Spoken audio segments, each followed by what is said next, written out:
Apa kabar, Bu? Ibu, suaranya belum terdengar, Ibu. Oh iya, maaf masih di mute. Sehat, Selamat Ibu? sore.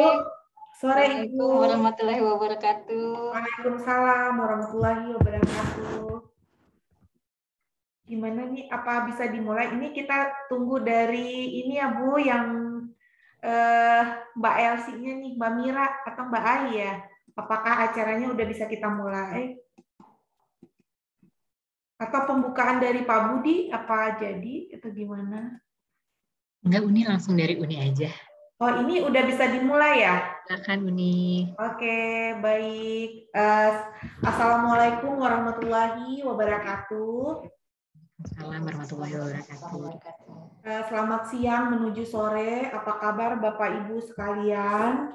Semoga kita sehat-sehat semua ya. Ini partisipannya udah 94.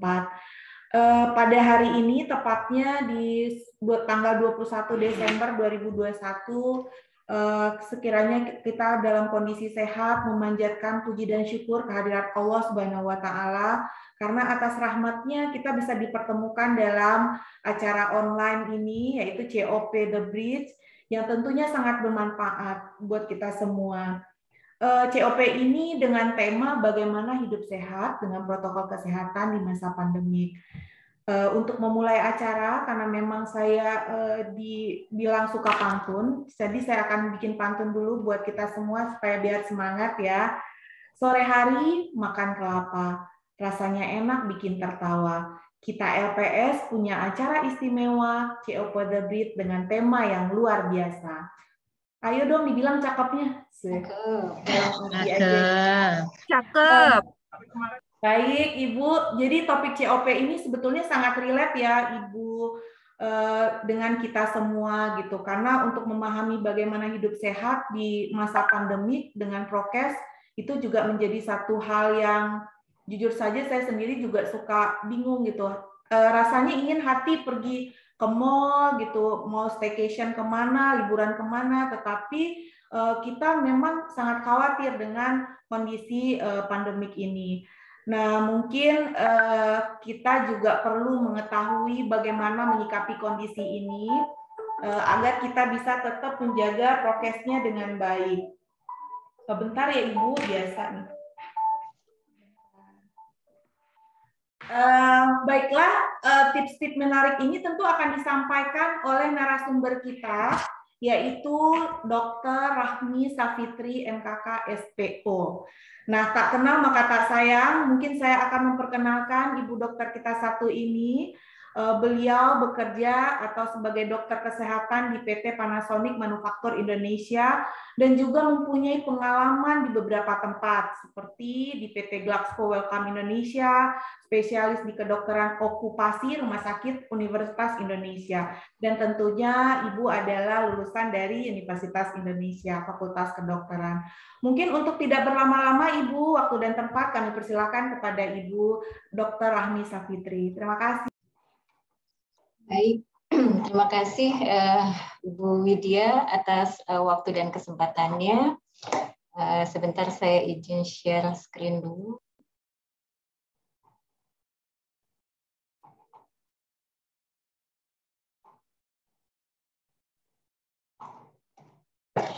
Baik, bismillahirrahmanirrahim. Assalamualaikum warahmatullahi wabarakatuh. Selamat sore Bapak-Bapak dan Ibu-Ibu sekalian. Senang sekali saya berkesempatan hadir pada kegiatan sore hari ini untuk sharing mengenai tetap sehat dan produktif di masa pandemi COVID-19. Sebelumnya ini suara saya cukup jelas ya, kedengaran ya? Jelas Ibu, jelas Bu. Ya, baik. Mudah-mudahan waktunya sore, tapi semangatnya tetap pagi ya, karena bahasannya COVID lagi.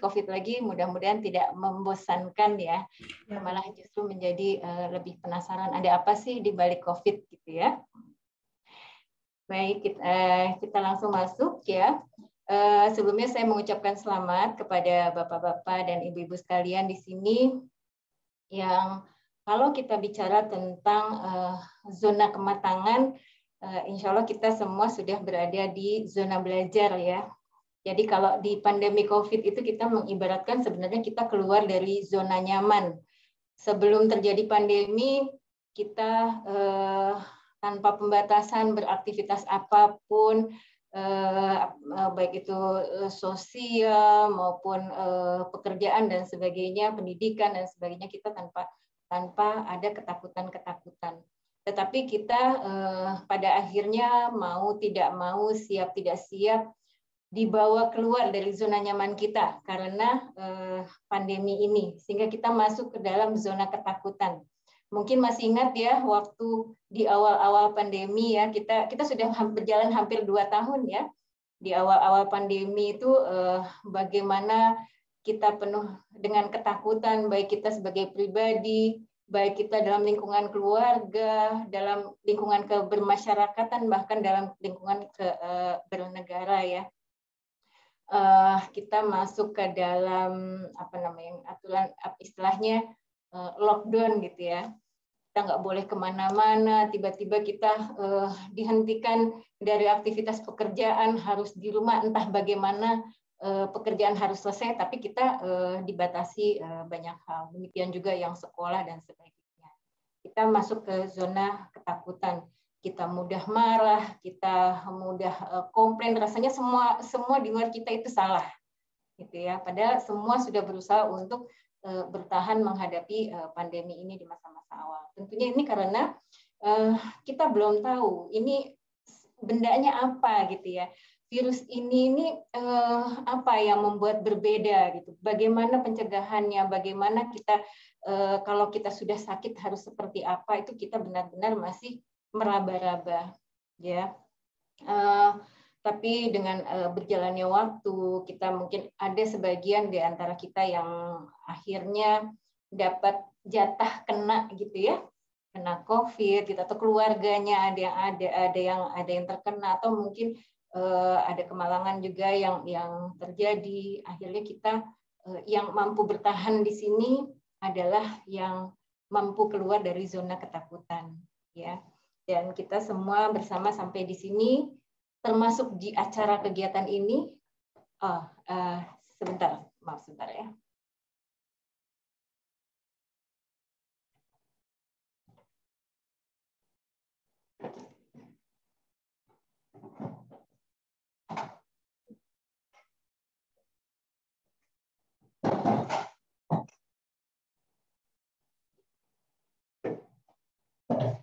Mohon maaf, ada iklan sebentar.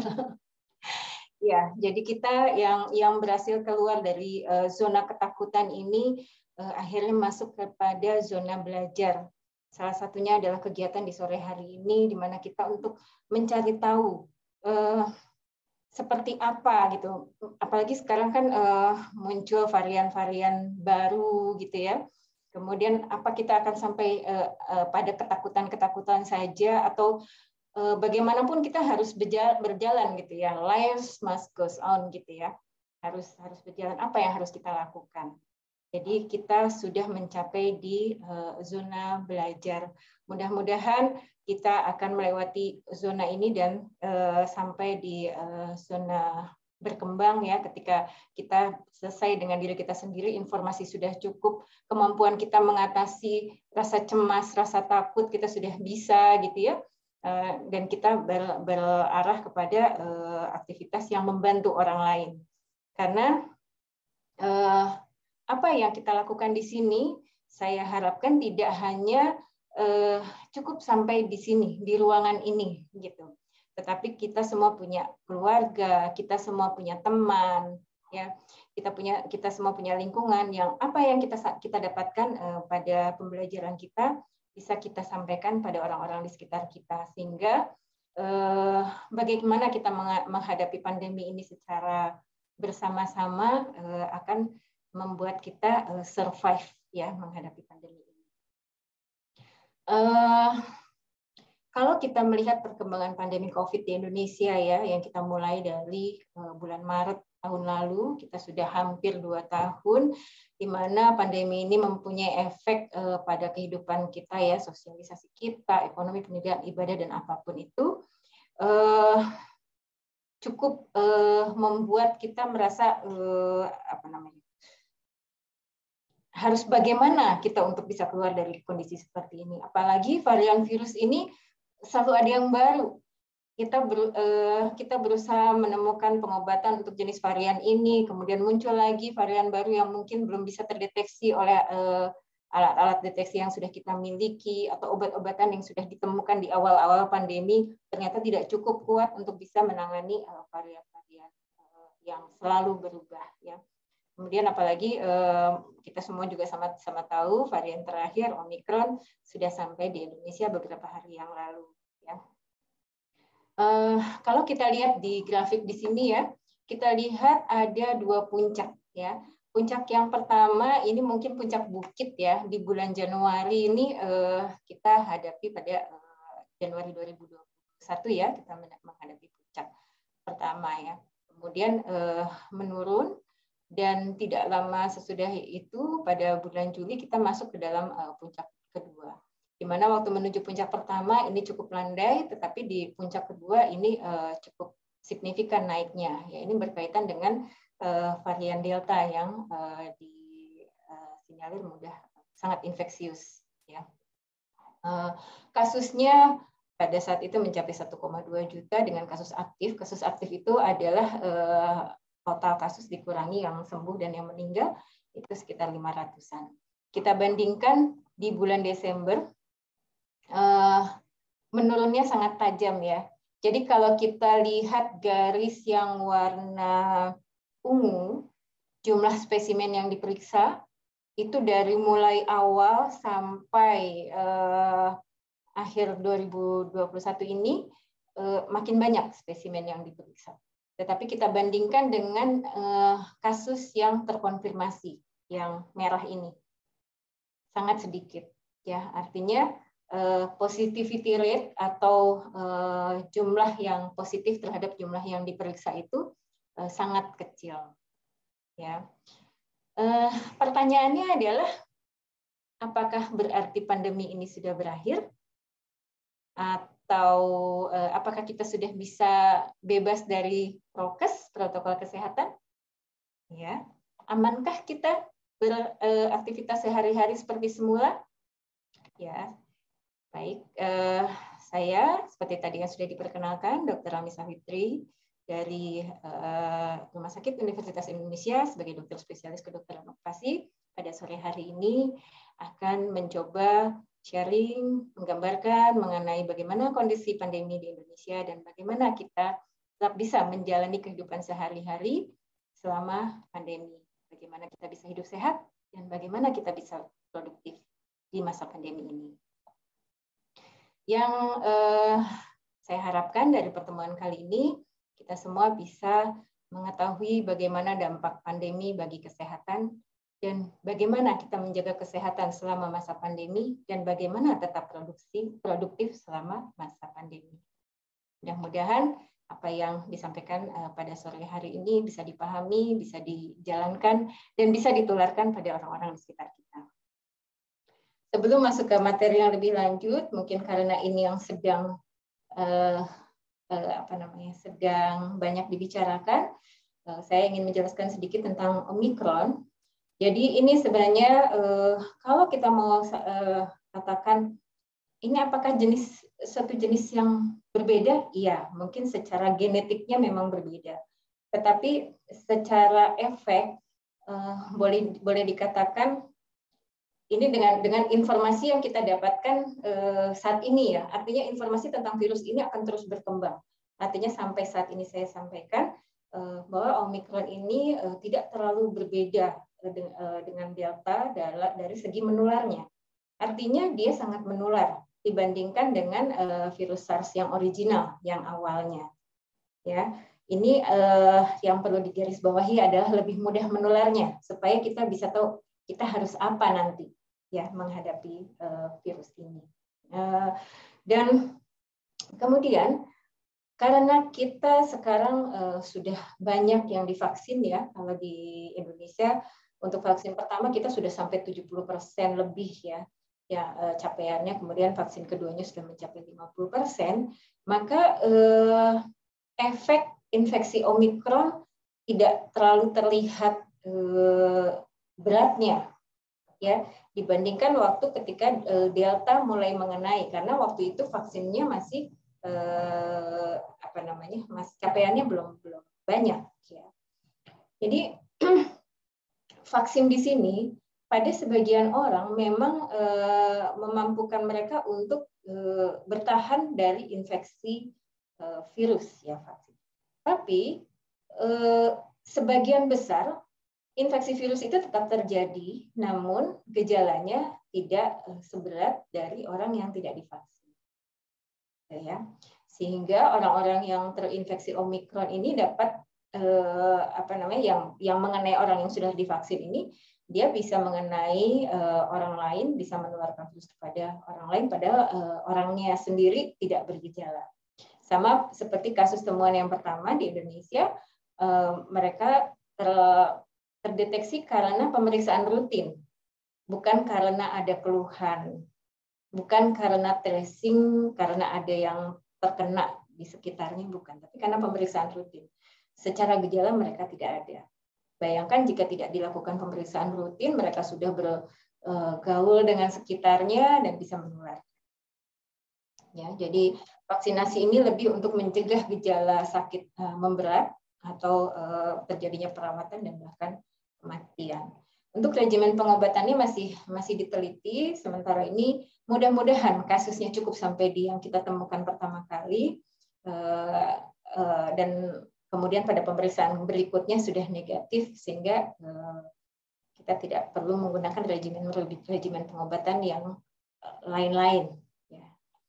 Jadi kesimpulannya bahwa Omikron ini kita harus memandangnya sama dengan infeksi virus SARS-CoV-2 yang mudah menular, ya, aman bagi orang yang sudah divaksin. Kita bicara tentang herd immunity ya. Dulu waktu sebelum mulai dengan vaksin sering gitu dibicarakan tentang herd immunity. Herd immunity itu apa ya? Herd immunity itu adalah kekebalan kelompok. Jadi kalau kita lihat dari gambar di sini ya, ada sekelompok orang yang membawa payung. Payung-payung ini anggaplah sebagai antibodi, baik antibodi yang didapat secara alamiah karena infeksi maupun antibodi yang didapat karena vaksin. Ya, bahwa di antara orang-orang yang membawa payung ini ada orang-orang tertentu yang tidak bisa mendapatkan antibodi. Misalnya karena kehamilan, karena tua, gitu. Tapi karena beliau berada di antara orang-orang yang terlindungi, maka mereka pun ikut terlindungi. Jadi kira-kira gambaran herd immunity adalah seperti itu. Kapan dikatakan herd immunity? Dikatakan herd immunity secara teori adalah bila orang-orang yang sudah memiliki antibodi terhadap penyakit tertentu itu sudah mencapai 60% dari seluruh anggota atau seluruh orang yang ada di situ. Ya. Jadi kalau tadi seperti yang saya bilang, vaksin pertama kita, ini data kemarin ya, data tanggal 20 Desember, vaksin pertama kita capaiannya sudah hampir 73%, itu berarti sudah melewati 60% ya dari seluruh penduduk. Namun vaksin ini baru efektif bila sudah vaksin kedua. Dan dengan kondisi yang virus yang varian yang berubah ini sekarang disarankan untuk sampai booster. Tapi boosternya kita masih jauh sekali. Ya, memang direncanakan di tahun depan. Karena melihat capaian dari vaksin pertama dan vaksin kedua untuk mencapai 60% diperkirakan selesai di akhir tahun ini. Ya. Jadi untuk vaksinasi pertamanya pun kita sudah bisa dikatakan mencapai herd immunity. Untuk vaksin kedua masih belum ya, kalau secara teori yang 60%. Namun kita juga harus melihat bahwa ada juga orang-orang yang terbentuk imunitasnya karena karena dia sakit, terinfeksi. Ya, jadi mungkin bisa jadi sudah tercapai pula 60% ya untuk total kekebalan tubuh seluruhnya. Nah, kalau kita melihat dengan data vaksin seperti ini dan kemudian kita melihat tadi ya grafik yang tadi yang sudah menurun jauh ya dari sejak bulan Juli. Tadi pertanyaannya apakah pandemi sudah berakhir? Apakah kita sudah aman ya untuk bisa hidup tanpa protokol kesehatan? Di sini kita punya tiga pandangan.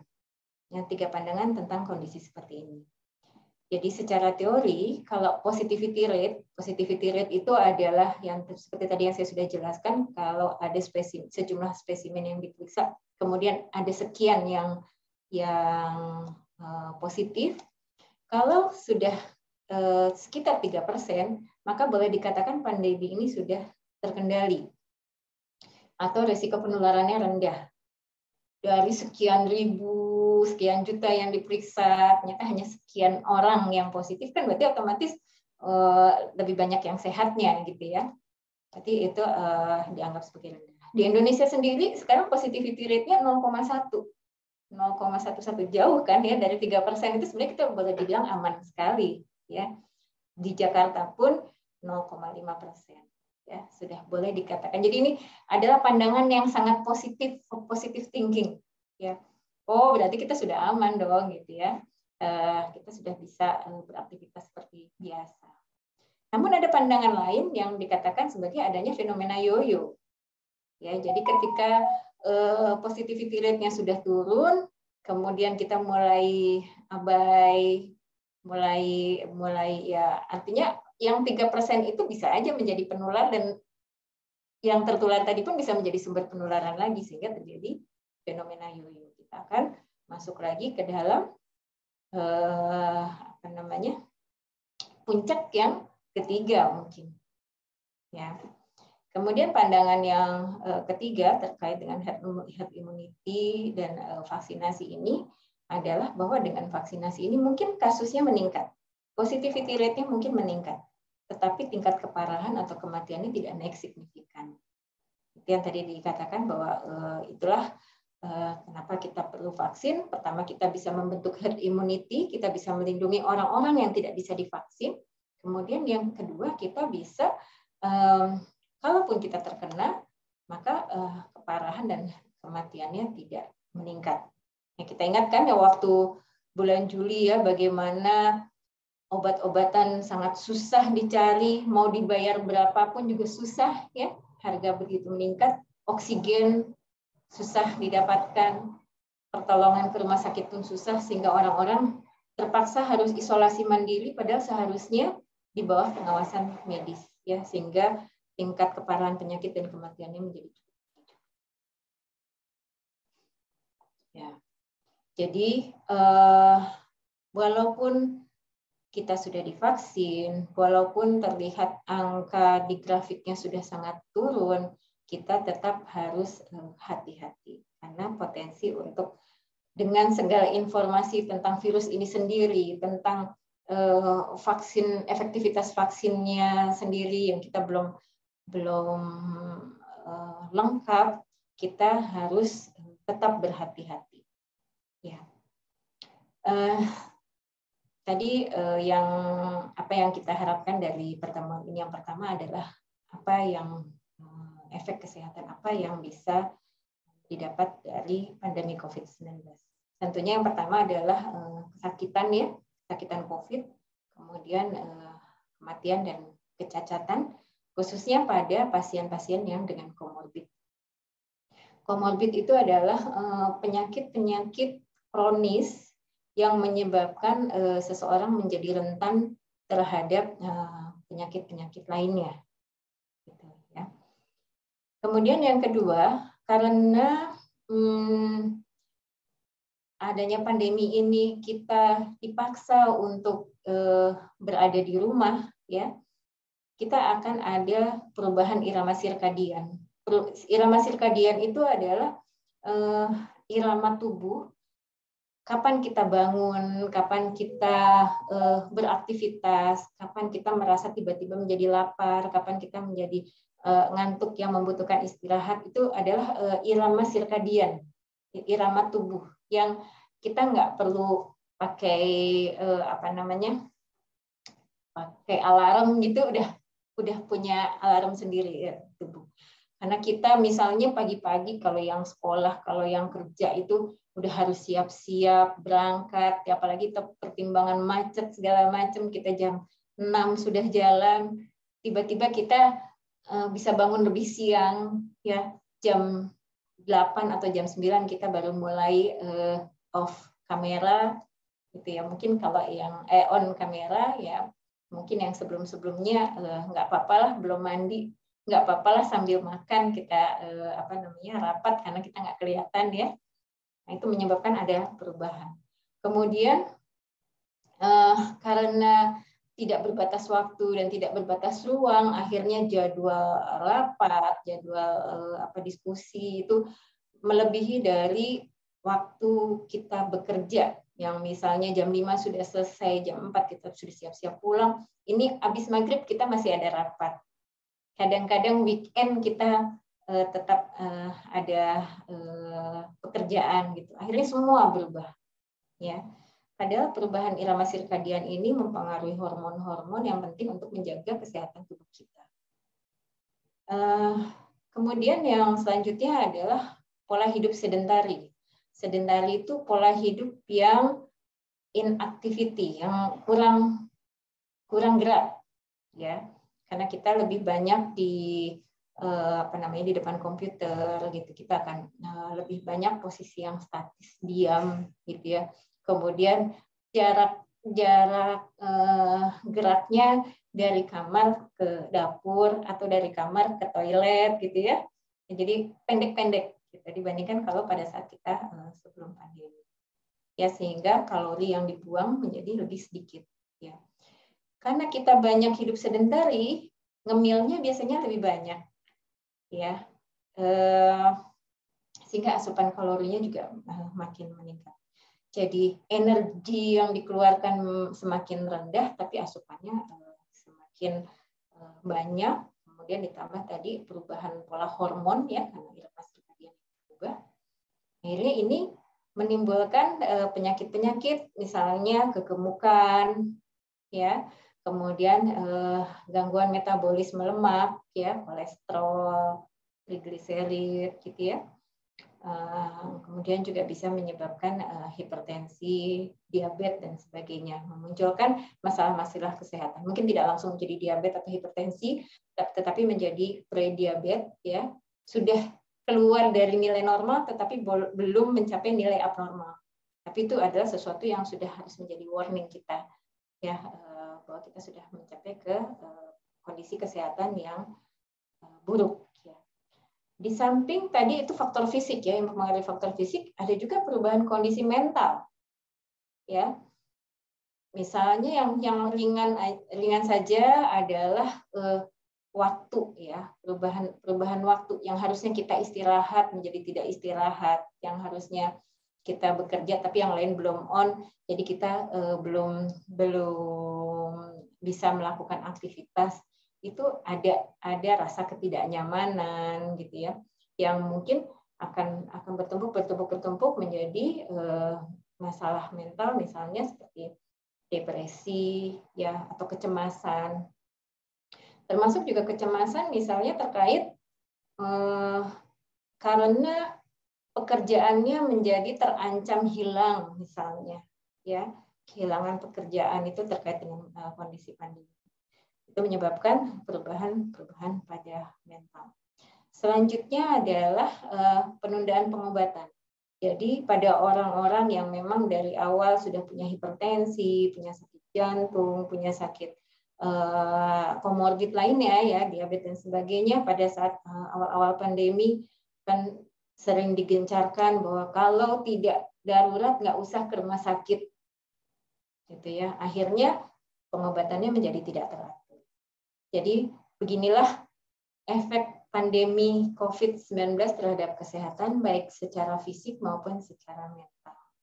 Ya, yang sudah memiliki komorbid karena pengobatannya tertunda, ketika dia nanti misalnya terkena infeksi COVID, SARS-CoV-2, maka dia berarti kan sudah dengan komorbid, berarti ada potensi untuk sakitnya menjadi berat. Ya. Sedangkan orang-orang yang tadinya normal kemudian menjadi overweight, obes, gitu ya, itu yang menjadi dasar terjadinya penyakit-penyakit komorbid juga pada akhirnya bisa mengalami pemberatan pada saat terkena COVID. Ya. Jadi tadi ya pergeseran status gizi, ya kemudian peningkatan penyakit sindrom metabolik, terus ansietas, depresi seperti yang tadi saya sudah sampaikan, kemudian komplikasi penyakit karena pengobatan yang tertunda. Ya. Satu lagi, bagi orang-orang yang pernah mengalami COVID dan terdapat gejala sisa yang kita kenal sebagai long COVID, ya, mudah lelah, ya, kemudian sesak, ya, kurang konsentrasi, ya, dan banyak hal lain, itu juga menjadi dampak pandemi COVID bagi kesehatan. Ini di sebelah kanan adalah penyakit-penyakit komorbid yang mempengaruhi tingkat keparahan COVID-19. Ya. Jadi ada hipertensi, obesitas, diabetes, kelainan ginjal, keganasan, dan imunokompromis. Ya. Baik penyakit itu sendiri menyebabkan pemberatan terhadap penyakitnya maupun obat-obat dari penyakit ini yang menyebabkan virus itu lebih mudah menempel dan berkembang biak. Ya. Jadi ini harus dicegah. Yang sudah sakit kita pertahankan supaya kondisinya stabil terkontrol, yang belum tercapai seperti ini, yang mulai prehipertensi, ya, tadi yang sudah keluar dari nilai normal tapi belum sampai di titik dikatakan sebagai hipertensi, itu harus kita cegah supaya jangan sampai jadi hipertensi. Tapi kita kembalikan ke normal. Demikian juga diabetes dan sebagainya. Ya. Nah, setelah kita melihat tadi bagaimana dampak pandemi COVID terhadap kesehatan, sekarang bagaimana kita menjaga kesehatan pada masa pandemi COVID? Dan tadi kita terbatas aktivitasnya, lebih banyak ngemilnya, ya, dan lebih tinggi tingkat stresnya. Nah, bagaimana kita menjaga kesehatan? Target awal dari menjaga kesehatan itu sebenarnya di berat badan, ya. Kalau berat badan itu kita mengenal berat badan yang dalam range normal itu ada namanya body mass index atau indeks massa tubuh, ya. Itu ada rumusnya sendiri, ya. Tapi kira-kira nilai normalnya seperti ini untuk Asia Pasifik. Di samping body mass index juga ada lingkar perut, ya. Mari kita silahkan mengukur perutnya masing-masing berada di jalur mana ini, di jalur minimal atau di jalur maksimal, ya, supaya kita bisa tahu kita dalam posisi yang harus sejauh mana kita mengejarnya. Yang terbagus lagi kalau kita bisa menilai dengan medical body composition analyzer. Ini alatnya seperti ini, ya, kalau yang di RSUI kita bisa melihat di samping berat badan, kita bisa melihat bagaimana kadar airnya, bagaimana kadar lemaknya, bahkan kita bisa melihat usia tubuh. Beda sama usia kronologis. Jadi misalnya usia kita 40 misalnya, karena faktor diet yang tidak seimbang dan sebagainya, mungkin usia tubuhnya 50. Gitu. Nah, yang baik adalah yang sesuai dengan usia kronologisnya. Malah kalau lebih muda dari itu lebih baik lagi. Ya, itu adalah target-target yang harus kita capai. Caranya bagaimana? Caranya adalah diet seimbang. Ya, diet seimbang nanti ada gambarnya pada slide berikutnya, dan menetapkan jadwal makan. Jadi sebenarnya manusia itu hidupnya adalah harus teratur. Pola makannya, aktivitasnya, pola istirahatnya itu harus teratur sebenarnya. Begitu kita keluar dari keteraturan itu, maka hormon-hormon berantakan, metabolisme berantakan. ya. Jadi di sini kalau kita bilang belum lapar gitu, kadang-kadang kesibukan kita akhirnya menyebabkan kita tidak merasa lapar, gitu ya. Padahal sudah ditetapkan jadwal makannya dan kita makan secara seimbang, ya, jumlah kalorinya. Itu adalah asupan, ya, diet itu adalah asupan. Kemudian yang selanjutnya adalah keluarannya, jadi aktif bergerak, ya, melakukan aktivitas fisik. Ya. Kemudian minum air dan tingkatkan kualitas tidur. Tambahan lagi adalah bagaimana kita mengelola stres. Ini gambaran diet seimbangnya. Nanti materi ini bisa saya bagikan, ya. Jadi kalau kita lihat ini adalah piringku, ya, piring untuk sekali makan. Itu istilah setengah piringmu dengan buah dan sayuran. Ya. Jadi ini kalau dibagi dua, ini bagian buah dan sayuran adalah setengah bagiannya. Sisanya adalah makanan pokok dan lauk pauk. Untuk makanan pokok, kita menganjurkan untuk mengkonsumsi karbohidrat kompleks, ya, seperti nasi, ya, nasinya pun nasi yang beras merah itu. Artinya makanan yang perlu pencernaan lebih besar, karena untuk mencerna sendiri membutuhkan energi, gitu ya. Sebelum dikasih masukan kalori, dia harus mengeluarkan energi dulu untuk mengolahnya. Ya. Kurangi makanan-makanan dengan karbohidrat yang simpleks, ya, seperti roti, kemudian mie, gitu ya, yang dari tepung-tepungan yang sangat mudah dicerna, gitu ya. Itu untuk highlightnya. Ini kalau untuk lauk pauknya, ya, seimbang, ya, antara hewani dan nabati. Jadi setengahnya adalah sayur dan buah-buahan, kemudian makanan pokoknya adalah karbohidrat yang kompleks. Itu untuk diet seimbang. Jangan lupa minum air. Air ini adalah berguna untuk di metabolisme, untuk pencernaan, ya. Kemudian untuk aktivitas fisiknya, kita mengenal ada namanya aktivitas fisik, latihan fisik, dan olahraga. Kalau aktivitas fisik itu seperti kayak kita berjalan dari kamar ke kamar mandi, kita bersih-bersih rumah, memasak, itu adalah aktivitas fisik, ya. Tapi kalau latihan fisik itu adalah aktivitas fisik yang terukur, waktunya terukur, beratnya, jenis aktivitasnya juga terukur, itu namanya latihan fisik. Yang kita arahkan adalah untuk sehari-hari adalah latihan fisik atau kita kenal sebagai exercise. Ya. Kalau olahraga adalah latihan fisik yang dengan target. Jadi kita misalnya harus misalnya sepak bola atau bulu tangkis, gitu kan, kita harus menang, gitu ya. Kalau latihan fisik adalah kita lebih kepada ukuran untuk diri sendiri. Kapan frekuensinya? Yaitu antara 150 sampai 300 menit per minggu. Ya. Atau 75-150 menit. Ini tergantung. Jadi kalau misalnya dari yang tidak pernah olahraga, tidak pernah latihan fisik, menjadi latihan fisik, kita tidak harus memaksakan diri langsung 300 menit gitu, enggak. Ya, jadi kita mulai dari yang ringan-ringan, ya, dalam sesi yang terbagi. Atau kira-kira dalam sehari itu sekitar 30-60 menit, ya. Jadi seminggu itu sekitar 3-5 kali. Ya, selang-seling. Intensitasnya untuk yang baru mulai kita arahkan ke intensitas sedang. Ya, kalau misalnya dikatakan intensitas sedang itu kita menghitung heart rate, ya, atau nadi.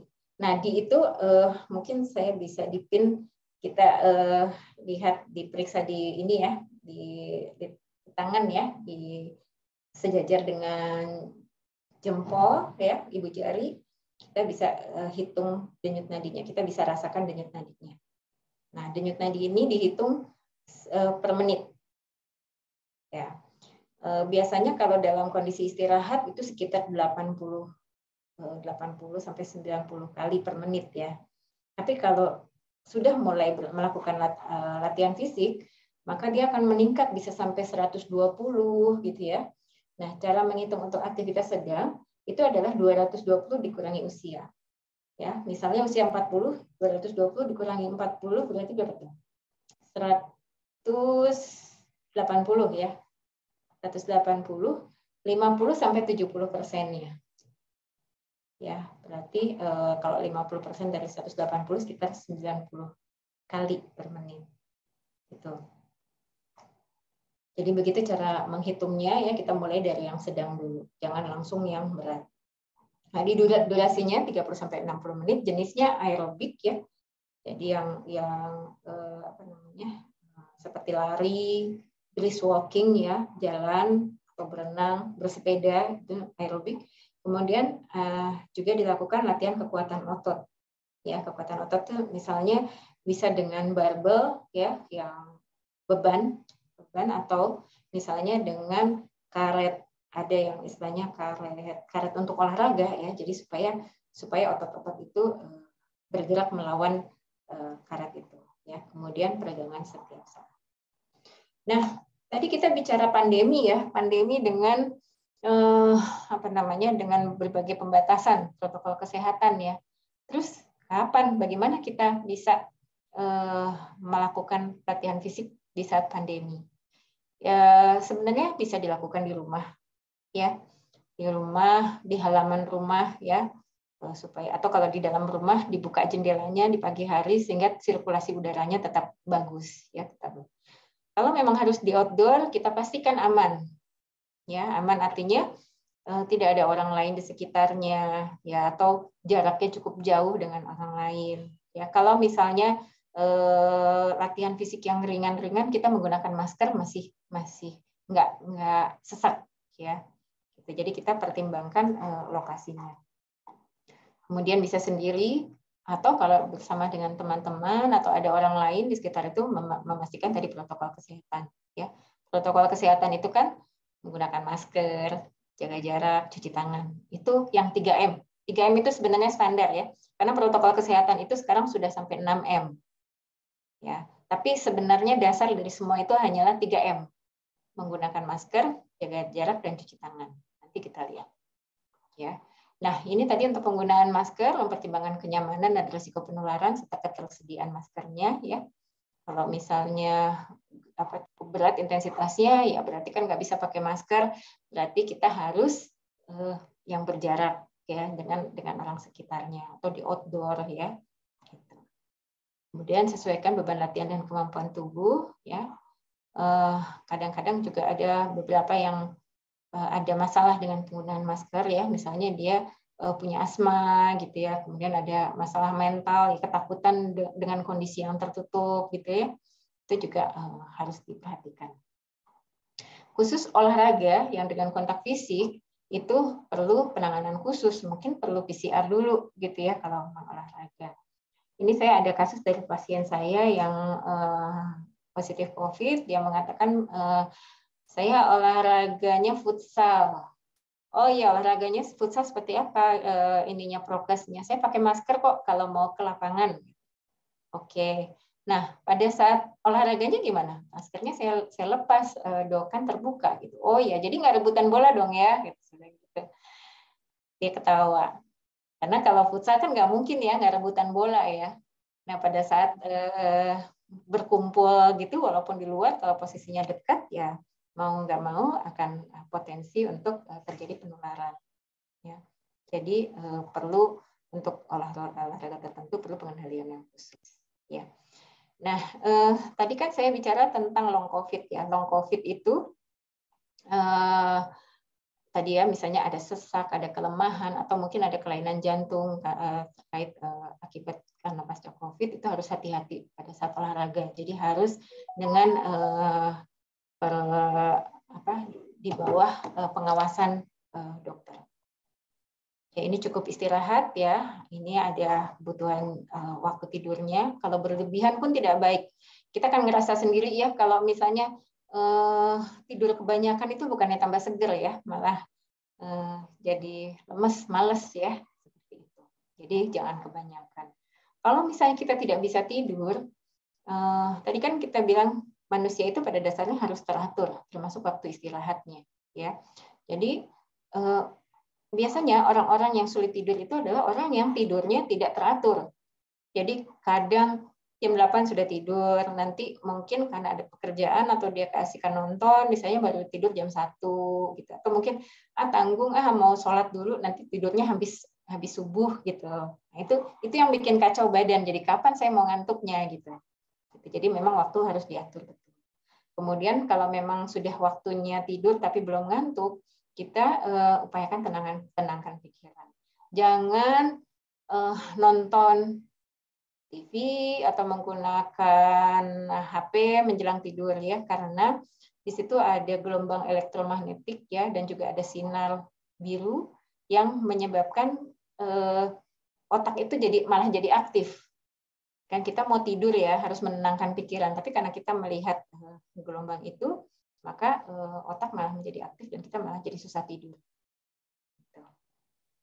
Sinar biru juga menyebabkan efek terhadap hormon tidur ya, ada namanya melatonin yang dia kalau kurang terbentuk karena sinar biru dari HP atau dari PC, dia malah menyebabkan kesulitan tidur. Ini ya terkait menjaga stres ya, kita melakukan relaksasi ya, berpikiran positif, berbagi ya. Jadi untuk tetap sehat di masa pandemi itu, kita tetap mempertimbangkan protokol kesehatan dan tetap melakukan kegiatan-kegiatan yang seimbang, mulai dari pola makan, pola latihan fisik, kemudian pola istirahat, dan bagaimana mengatasi stres. Dan kemudian yang berikutnya adalah bagaimana kita tetap produktif selama masa pandemi. Seperti yang kita tahu kan sekarang jadi ada sebagian yang bekerja dari rumah dan ada yang bekerja di kantor. Ini saya membahas tentang bekerja dari rumah. Ya. Untuk bekerja dari rumah, kita harus menetapkan lokasi dan tempat kerja yang aman dan nyaman. Ya. Jadi walaupun di rumah, kita harus punya sudut, mungkin tidak harus kamar, tapi punya sudut sendiri yang itu memang sudut untuk bekerja. Ya, karena kita harus bekerja dengan posisi yang bagus secara ergonomi. Ini kalau kita lihat gambarnya, ini posisi duduk bekerja yang baik itu adalah seperti ini ya, di mana mata ini harus sejajar dengan layar PC. Kalau kita dengan PC, jadi kalau misalnya kita bekerja dengan laptop itu lebih rendah kan posisinya, maka posisi laptop itu harus dibuat sedemikian rupa supaya kepala ini tidak menunduk. Ya, ada meja laptop kan sekarang ada tuh yang bisa di-adjust ya ketinggiannya. Kemudian jaraknya juga cukup. Kemudian jarak tangan terhadap mejanya ini pun kalau bisa mempunyai kursi yang punya penyangga, ya, penyangga tangan supaya tangan ini tidak menggantung, ya.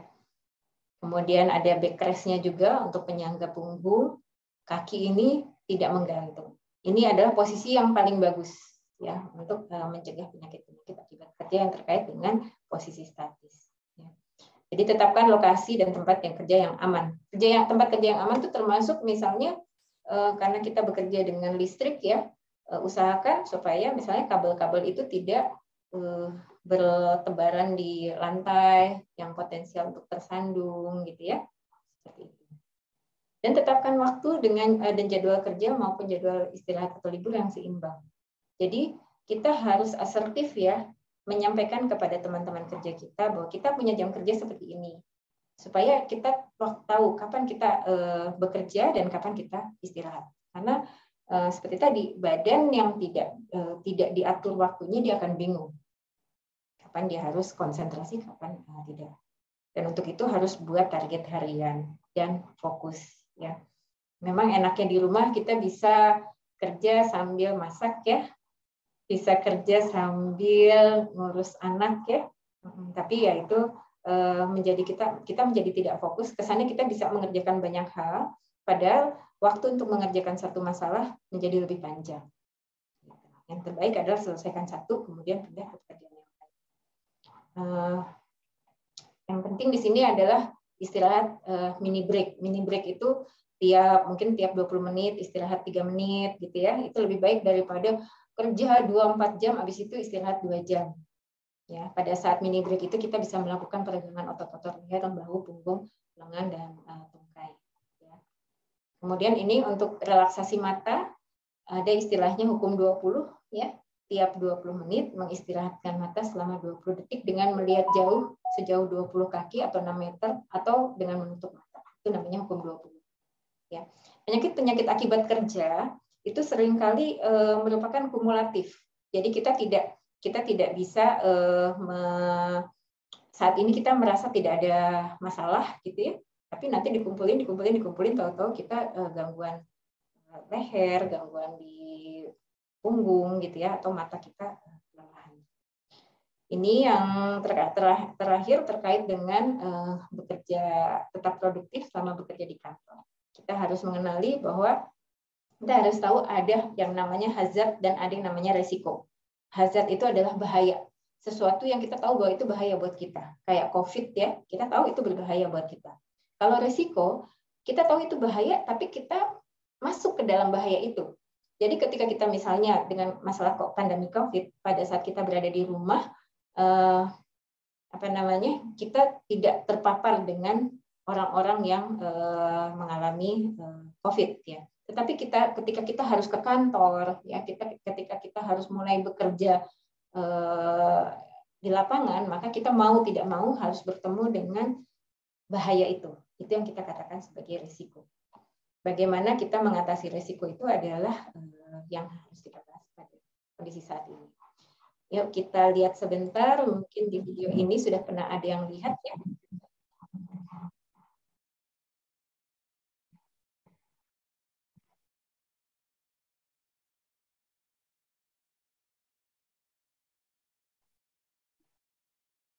Ini nggak ada suaranya, Ibu? Oh, nggak ada ya?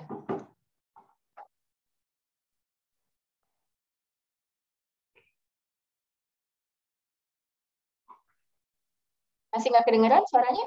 Iya, nggak kedengaran. Kecil ya? Iya. Jadi intinya kalau main congklak itu kan kita seperti kita bersosialisasi, ya. Kita bisa masuk ke dalam lingkungan-lingkungan lain. Kalau ada yang terinfeksi, maka mereka akan bisa menginfeksi lingkungan di sekitarnya. Dan mereka itu akan menuju ke lingkaran-lingkaran yang lain. Sehingga penularan menjadi lebih luas ya.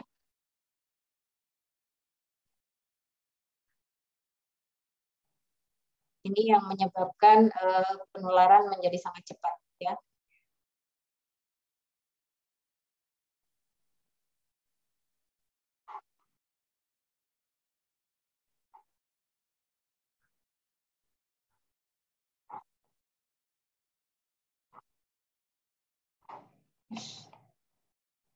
Ya, kurang lebih seperti itu ya. Jadi bagaimana terjadinya penularan ya.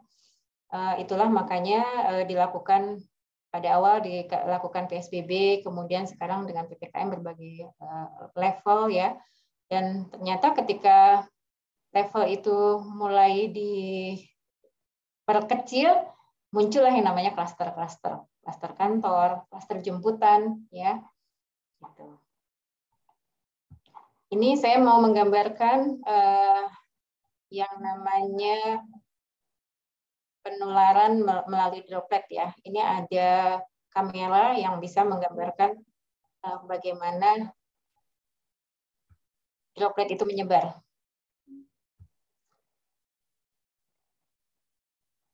Ini percobaannya. Jadi ketika mereka bersin,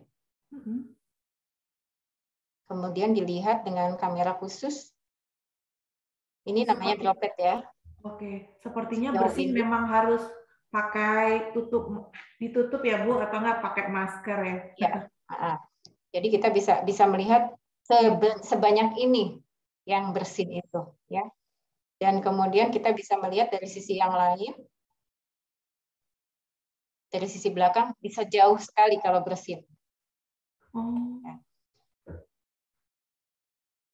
Sebegitu kuatnya droplet itu menyebar. Itulah sebabnya perlu dilakukan protokol pencegahan atau protokol kesehatan. Dulu kita kenal sebagai 3M, kemudian 5M, dan sekarang 6M.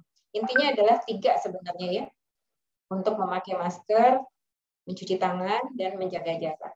Ya. Lihat di gambar ini, di video ini, bukan bersin ya, ngobrol aja, dropletnya ada. Gitu. Itulah sebabnya kita harus menggunakan masker. Ini kesalahan-kesalahan umum cara pemakaian masker ya. Tidak menutupi area dagu, kemudian hidungnya nih yang paling sering ya. Hidungnya ketinggalan ya. Mulut doang ya Bu ya. Iya, maskernya terlalu longgar ya. Kemudian ya menutup yang tidak sempurna dan sering ditaruh ke dagu. Misalnya yang sering saya dapatkan ketika orang tidak jelas ya waktu mau bicara dia turunkan maskernya. Padahal tadi kan bicara aja bisa mengeluarkan droplet ya. Terus malah diturunkan maskernya. Itu artinya makin menyebar. Kenapa kita tidak boleh menurunkan masker ke dagu? Kita bayangkan bahwa ini adalah sisi yang tertutup adalah sisi yang bersih, kemudian area di sini atau area muka ini kan area yang kotor. Ya. Nah, ketika ini ditarik ke bawah, maka bagian dalam dari masker ini menyapu bagian leher, bagian dagu dan leher. Dan ketika kita pakai kembali, ini ditarik ke dalam. Jadi seperti kita justru menyebarkan ya ke dalam. Ya. Ini tadi ya, kalau misalnya batuk itu cuma sampai sejauh 2 meter. Kalau bersin bisa sampai 6 meter ya, lebih dari 6 meter itu jaraknya. Ya. Itulah sebabnya kenapa menjaga jarak itu antara 1,5 sampai 2 meter. Karena kita melihat dari temuan yang seperti ini. Di video ini pun digambarkan bahwa ketika seseorang batuk, ini ada bagian yang turun ke bawah, ada bagian yang terus terbang. Jadi yang berat itu dia akan turun. Nah, bagian-bagian yang terbang ini, kita lihat ini di dalam ruangan tertutup ya. Di sini ada orang yang jauh dari sumber batuk, ya. Dalam 20 menit, kita lihat, dalam 20 menit, droplet ini mencapai area yang paling jauh. Itulah sebabnya kenapa ketika di area-area yang tertutup, sirkulasi yang tidak baik, kita tetap harus menggunakan masker. Ya. Nah, penggunaan APD itu tidak menjamin proteksi yang baik ya, karena tadi ya cara makainya tidak benar, tidak nyaman digunakan, pada beberapa hal dapat mempengaruhi proses. Pada kondisi pandemi, APD juga susah ditemukan, tapi sekarang mungkin lebih mudah. Ya. Yang penting adalah pengendalian menyeluruh yang melibatkan pemilik gedung, manajemen perusahaan hingga tingkat tertinggi dan seluruh pekerja. Ini pengendalian bahaya transmisi COVID itu kita kenal ada yang namanya hierarki pengendalian. Ada 5, yaitu eliminasi, substitusi, pengendalian teknis, pengendalian administrasi, dan penggunaan alat pelindung diri, masker ya yang kita kenal.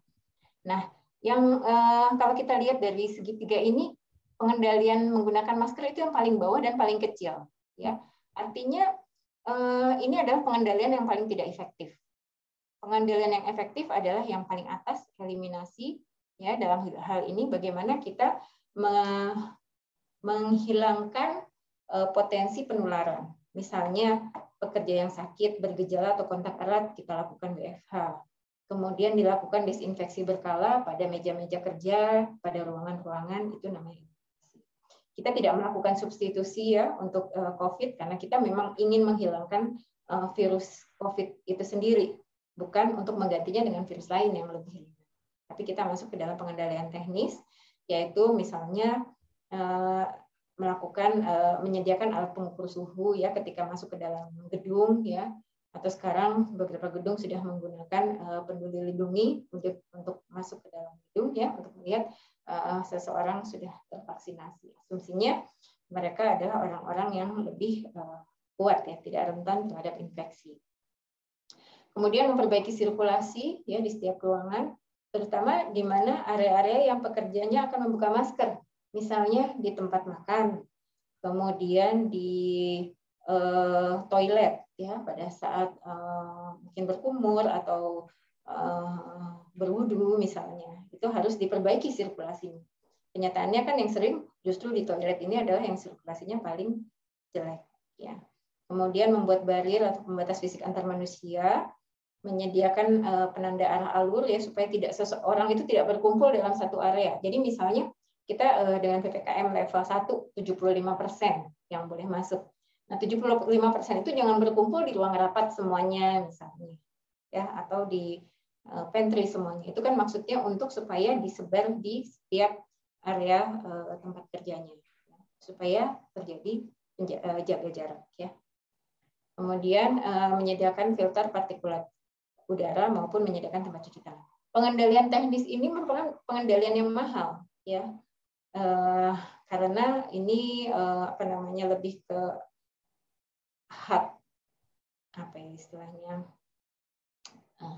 pengendalian hard disknya lah, maksudnya yang baik itu bangunannya, peralatannya, untuk alat-alat filternya dan sebagainya itu merupakan yang mahal.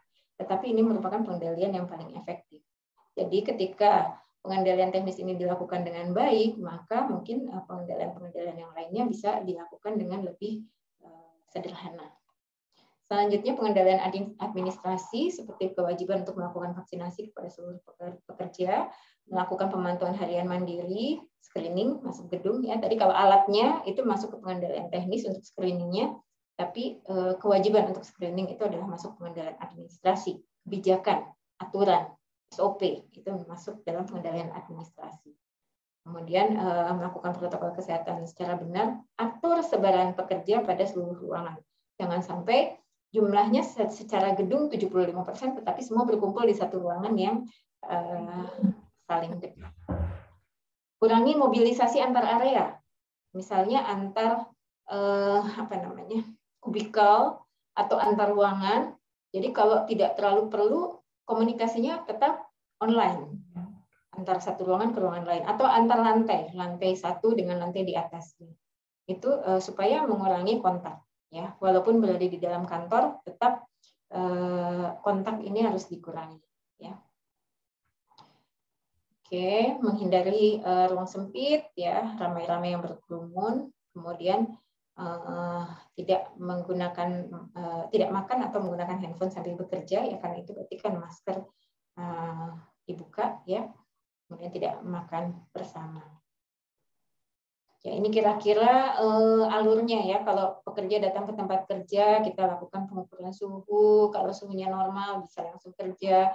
Suhunya normal, tapi ada gejala saluran pernafasan, harus pakai pengendalian tertentu, kemudian dicek lagi 4 jam kemudian. Kalau misalnya normal, kita tetap memantau. Kalau meningkat, maka dia harus berobat.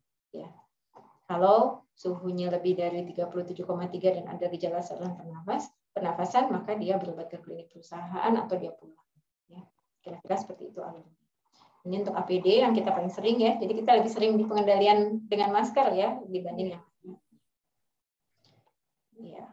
Nah, tadi adalah di dalam kantor. Kemudian di dalam perjalanannya kita juga harus memastikan bahwa aman ya, sebaiknya menggunakan transportasi pribadi atau yang dikendarai oleh sendiri, ya. Atau bila menggunakan angkutan umum, lakukan protokol kesehatan secara benar, gunakan yang sirkulasi udaranya baik, tidak bicara di dalam angkutan ya. Kalau di kereta kan sudah ada ya aturan seperti itu ya, di komuter lain ya, tidak boleh berbicara atau menerima telepon ya. Ini satu arah tuh maksudnya menerima telepon. Nah, kemudian ini di dalam mobil ya, caranya tetap dibuka nih ininya, kalau di dalam kendaraan umum ya, dibuka jendelanya supaya sirkulasinya tetap ada. Kemudian jendela yang dibuka itu berlawanan. Jadi misalnya yang dibuka di depan adalah sisi yang di sini, kemudian yang di belakang adalah di sisi yang di sini. Supaya sirkulasi udaranya langsung keluar, tidak melewati orang yang di dekatnya. Tetap dilakukan desinfeksi. Bagaimana ketika kembali di rumah? Sampai di rumah jangan langsung masuk ketemu anak gitu ya, kita harus cuci tangan, ganti baju, mandi ya, mengurangi intensitas kontak dengan anggota keluarga. Ya, jadi mudah-mudahan apa yang disampaikan saat ini bisa dipahami, bisa dilakukan, dibiasakan, dan bisa dicontohkan, disebarkan. Ya, kita yang sudah melewati zona ketakutan, kita yang berhasil sampai di zona belajar, berarti kita sudah sampai melewati sesuatu yang tidak membunuh kita. Yang tidak membunuh kita itu adalah yang membuat kita menjadi lebih kuat. Mungkin itu yang bisa saya sampaikan. Maaf, sangat panjang. Apa Bu? Ya. Terima kasih Ibu Dr. Rahmi atas penjelasannya yang sangat luar biasa. Tadi kalau mungkin teman-teman yang mengikuti banyak banget manfaat yang kita terima. Tadi pertama Ibu menjelaskan akibat pandemik itu apa aja, kemudian tip and triksnya bagaimana kita prokes di rumah, kemudian di kantor, dan juga tadi di dalam perjalanan. Serta tadi yang menarik juga ada hierarki transmisi COVID ya Bu ya, jadi ada kayak piramid yang biasa kita lakukan yang APD itu ya Bu.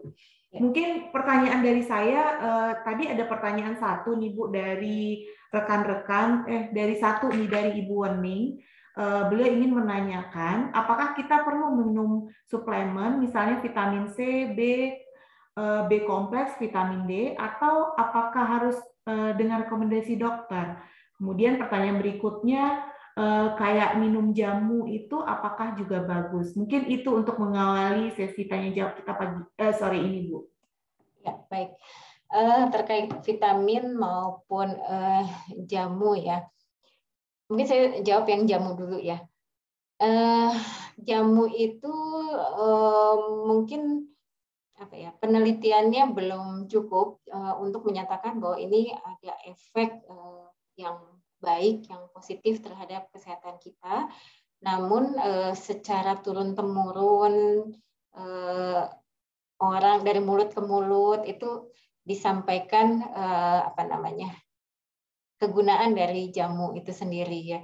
Jadi memang untuk menentukan sesuatu itu ada efektif sebagai obat tuh kita harus melalui lingkar penelitian yang istilahnya secara jumlah itu bisa mewakili sekelompok orang tertentu. Jadi misalnya kalau ada 1.000 orang, kemudian 1 orang merasa sehat dengan jamu tertentu, kita tidak bisa menyimpulkan bahwa jamu ini baik gitu.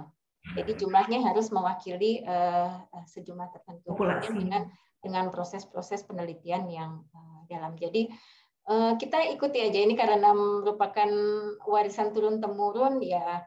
Selama itu tidak apa namanya, tidak mengandung zat-zat berbahaya. Kadang jamu-jamu soalnya ditambah juga zat-zat aktif yang berbahaya seperti steroid ya.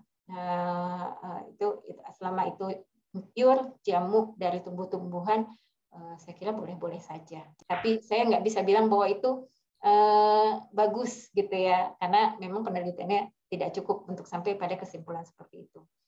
Kemudian untuk vitamin-vitamin, jadi sebenarnya vitamin itu adalah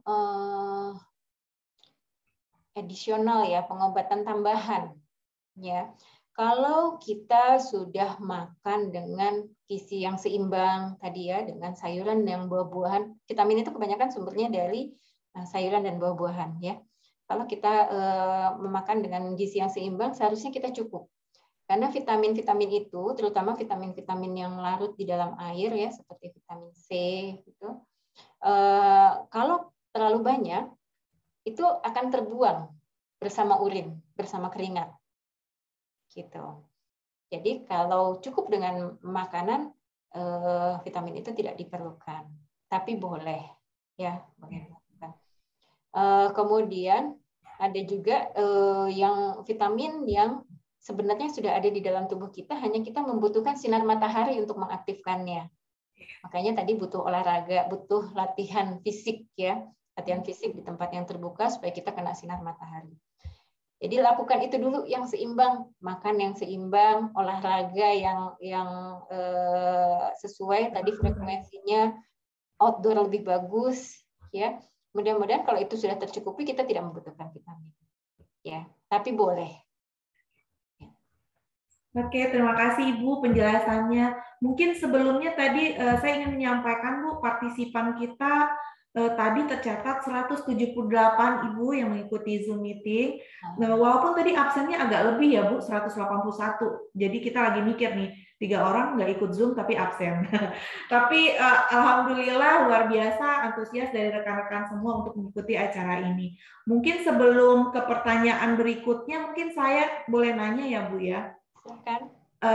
Ini tuh kan mutasi dari virus COVID-19 ini kan tuh terus gitu ya Bu, mulai dari alfa, beta, gamma, kemudian ada lagi delta, dan sekarang omikron ini. Nah, menurut Ibu, apa yang mendasari munculnya mutasi-mutasi tersebut dan sampai kapan ini akan berakhir gitu? Karena kadang-kadang rasa ketakutan kita itu, ada nama virus baru lagi, besok virusnya bisa Widya mungkin atau apa gitu. Nah, itu mungkin yang menjadi pertanyaan saya yang saya searching di Google nggak nemu-nemu Bu. Setiap ada kasus ada lagi nama virusnya. Mungkin itu bisa dijelaskan Ibu. Terima kasih. Ya, baik. Virus itu adalah, kalau kita bilang itu adalah makhluk hidup, dia tidak lengkap untuk disebut makhluk hidup. Tapi disebut benda mati pun dia punya ciri-ciri kehidupan. Jadi itulah keistimewaannya virus ya, makhluk kecil yang ternyata bikin rusuh ya. Ya, memang dengan dia istilahnya adalah materi genetik ya. Materi genetik itu memang dia punya potensi untuk mudah berubah-berubah ya. Ya karena dia cuma punya RNA, dia ikut ke tubuh yang lain, dia bisa kayak bunglon gitu, mengikuti seperti itu. Dan virus itu bisa berbeda-beda ya, maksudnya virus yang ini dia berhenti di di mutasi yang kesekian, virus yang lain dia seperti COVID ini kita memang belum selesai gitu ya. Saya nggak bisa jawab kapan itu selesainya gitu ya, karena ya itu memang ujian buat kita ya. Betul. Jadi intinya karena dia adalah materi genetik ya yang sangat mudah beradaptasi dengan inangnya gitu, yang memungkinkan dia bermutasi. Oke Bu. Mungkin itu Bu, tadi udah dijelaskan terkait virus ya Bu ya, yang memang kita nggak tahu sampai kapan. Kita berdoa aja supaya bisa dihempaskan dari muka bumi ini ya Bu ya. Bu, ada satu lagi nih pertanyaan Bu dari Mbak Dewi Indira. Nah, izin bertanya Ibu, seiring dengan mulai seringnya dilaksanakan dinas luar, baik berupa kegiatan yang dilakukan di hotel untuk beberapa hari seperti konsinyering atau perjalanan dinas, untuk menjaga prokes, kami disyaratkan melakukan PCR pada terakhir dinas. Nah, apakah timing pelaksanaan PCR di hari terakhir itu efektif? Mengingat biasanya COVID memerlukan masa inkubasi selama beberapa hari. Ini pertanyaan yang pertama. Kemudian yang kedua, apakah PCR efektif untuk mendeteksi varian Omikron? Terima kasih. Itu Bu, pertanyaannya ada dua. Ya. Kapan ya efektif? Sayang saya nggak ada tabel nggak ada grafiknya ya. Jadi sebenarnya memang kalau PCR itu dia efektif dari mulai belum bergejala sampai dia hilang, sampai dia sembuh. Bahkan ketika dia sudah sembuh pun masih positif. Jadi kita istilahnya persisten COVID ya, ada namanya istilah persisten COVID. Jadi secara waktu sudah lebih dari 2 minggu, secara gejala sudah tidak ada gejala, tapi begitu diperiksa PCR-nya masih positif. Karena bisa jadi itu merupakan pecahan-pecahan dari virus yang masih terdeteksi. PCR itu dia tidak melihat masih hidup atau enggak, dia cuma bisa melihat itu materi genetik dari virus SARS-CoV ini atau enggak. Gitu. Jadi PCR itu kapan saja bisa dilakukan. Masalahnya PCR itu adalah pemeriksaan pada saat itu. Artinya ketika pada hari Senin misalnya, hari Senin ya sekarang hari Selasa tanggal 21 dilakukan pemeriksaan PCR. Hasilnya negatif nih ya. keluar dari tempat pemeriksaan PCR, ketemu sama teman yang positif, ngobrol atau makan bareng, ya. Nah, ternyata itu jadi terus abis itu sakit dan sebagainya. Hasilnya negatif tuh waktu PCR-nya. Kira-kira gambarannya seperti itu. Jadi kalau misalnya mau dilakukan PCR, ya benar-benar misalnya PCR itu sekarang sih masih antara 12 jam ya, 6 jam sampai 12 jam ya hasilnya itu ya. Jadi 12 jam sebelumnya atau 6 jam sebelumnya dia melakukan pemeriksaan isolasi. Nggak boleh kemana-mana. Terus lalu melakukan aktivitas. Itu idealnya seperti itu. Gitu ya. Oke, Bu. Tadi ada satu lagi apa ya yang... Satu lagi, apakah PCR itu efektif untuk mendeteksi varian Omicron? Iya, Omicron. Sampai sekarang masih efektif. Kemudian pertanyaan berikutnya dari Mbak Justina Erna nih. Kalau saya simpulkan, Mbak Erna ini pernah menderita COVID, Ibu, sudah divaksin 2 kali. Kemudian beliau merasa masih ada gejala long COVID, seperti sesak, gampang capek. Dengan kondisi saat ini, apa yang perlu beliau lakukan? Nah, apakah perlu melakukan vaksin ulangan atau suntik vitamin dan melakukan pemeriksaan paru secara rutin? Kemudian pertanyaan berikutnya, dalam musim penghujan ini, saat ini tidak hanya penularan COVID, kami takutkan juga ada DBD dan tipes. Nah, dan penyakit yang diakibatkan banjir. Dengan kondisi seperti ini, melakukan tata laksana 5M, apalagi yang harus dilakukan ya. Jadi poinnya yang pertama terkait long COVID, apa yang harus dilakukan. Kemudian yang kedua, dengan kondisi cuaca yang tidak menentu sekarang ini, Bu, apalagi yang harus kita lakukan untuk meningkatkan kesehatan kita. Mungkin itu, Bu. Ya, baik. Jadi yang sering kita jumpai ya, kalau seseorang dengan positif COVID, terkonfirmasi COVID, itu kan pengobatan ketika masih ada gejala, kemudian melakukan isolasi ya, baik itu di rumah sakit maupun di rumah ya, terkait dengan beratnya penyakit. Ketika selesai masa isolasi atau ketika gejala sudah hilang, gejala akutnya sudah hilang, maka pasien itu dinyatakan sembuh dari COVID atau selesai masa isolasi, gitu ya. Tetapi yang sering kelupaan adalah ya tadi gejala sisanya.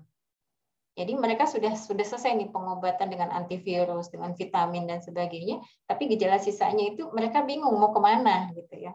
Nah sebenarnya gejala sisa ini bisa dikonsulkan sesuai dengan keluhannya. Karena gejala sisa ini bisa mengenai fungsi paru, bisa mengenai fungsi jantung, bisa mengenai muskuloskeletal, saraf ya, saraf atau otot-otot ya, bisa mengenai banyak, bahkan pengentalan darah pun bisa. Jadi yang pertama adalah sesudah selesai masa isolasi, maka konsultasi kepada dokter sesuai dengan keluhannya. Kayak tadi misalnya apa, sesak ya, sesak berarti datang ke dokter paru, karena nanti akan dicek apakah sesak ini karena faktor parunya atau faktor di luar parunya, gitu. Apakah kerusakannya pada parunya atau saluran parunya, gitu. Baru nanti diobati sesuai dengan temuannya masing-masing. Jadi harus menuju ke dokternya dulu, gitu, untuk kita bisa melihat masalahnya seperti apa.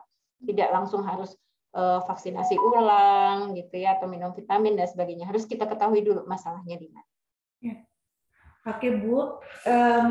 Karena kita dibatasin oleh waktu, pertanyaan teman-teman banyak banget nih, Bu. Ada yang terkait penggunaan hand sanitizer dan sebagainya. Mungkin kita dibatasi oleh waktu, mohon maaf juga ke teman-teman semua. Tapi kalau ada pertanyaan tadi ini dari Mbak Epe terkait hand sanitizer, Bu, apakah akan ada efek samping? Mungkin Ibu bisa dijawab ringkas, Bu, sesuai dengan waktu kita jam 5 berakhir.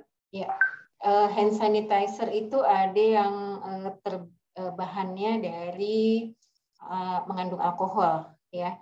Mengandung alkohol itu dia punya kemampuan melarutkan lemak, ya. Sedangkan kulit kita ini mengandung lemak. Kulit lemak kita membayangkan gini, kalau misalnya tanah di kondisi yang kemarau panjang, itu kan pecah-pecah ya. Ya, kira-kira kulit kita akan seperti itu ketika kita kehilangan lemak, gitu. Jadi penggunaan hand sanitizer itu pun tidak boleh terlalu sering ya. Di sini komposisi alkoholnya sampai 70%, ya itu efeknya nanti akan mengeringkan kulit, gitu ya. Jadi kita utamakan hand sanitizer itu ada yang kandungannya macam-macam sih ya. Selain alkohol ya, mungkin saya tambahkan di ini ya, di slide yang diminta ya. Oke, Jadi Bu. itu ada yang lebih aman untuk tangan Digunakan. ya. Oke, Ibu, terima kasih atas penjelasan Ibu dan beberapa pertanyaan dari teman-teman. Waktu juga lah yang membatasi kita, Bu. Sebetulnya banyak banget yang ingin kita tanyakan kepada Ibu. Sebelum berakhir, Ibu, saya dari LPS mengucapkan terima kasih kepada Ibu dan tim yang telah hadir dan menjadi pembicara pada sore hari ini. Dan tentu dari tadi awal kita mulai dengan pantun, di akhir saya akhiri dengan pantun juga ya Ibu. Perahu kecil berlayar ke Atlanta diterjang gelombang saat berkelana. Pemaparan Uni Rahmi Safitri sangat luar biasa, bermanfaat untuk kita semua. Jadi tadi ada bocoran Ibu satu kampung dengan saya ternyata. Oh. Kemudian buat teman-teman yang sudah hadir juga ada pantunnya nih, simpang kanan ada pasar seni, letaknya strategis di tengah kota. Pada kesempatan yang berbahagia ini, terima kasih atas partisipasi Bapak Ibu rekan semua. Ditunggu untuk COP berikutnya. Terima kasih Ibu. Assalamualaikum warahmatullahi wabarakatuh. Waalaikumsalam warahmatullahi wabarakatuh. Makasih dok, makasih Uni. Terima kasih rekan-rekan Makasih semua. Elvi. Sehat-sehat selalu. Makasih Dok Rami. Mbak Oni. Izin pamit. Iya, makasih Ibu. Izin lift juga.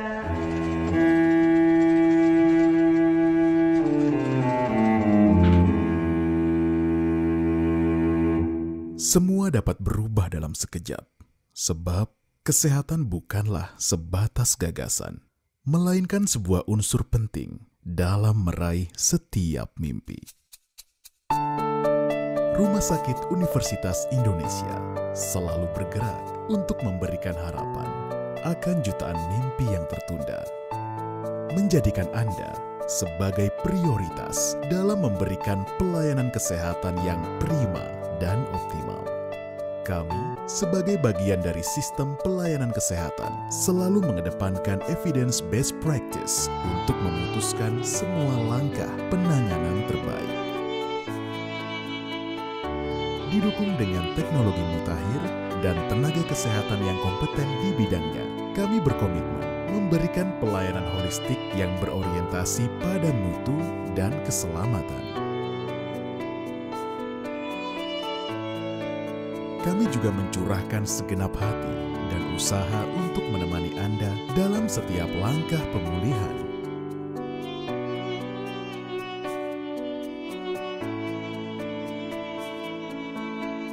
Lahir dari sebuah misi untuk menyelenggarakan pelayanan paripurna, kami terus mengembangkan inovasi layanan kesehatan sesuai dengan perkembangan ilmu pengetahuan dan teknologi. Perubahan yang datang begitu tiba-tiba tidak menghentikan kami untuk terus beradaptasi dan memberikan kontribusi yang terbaik untuk Indonesia.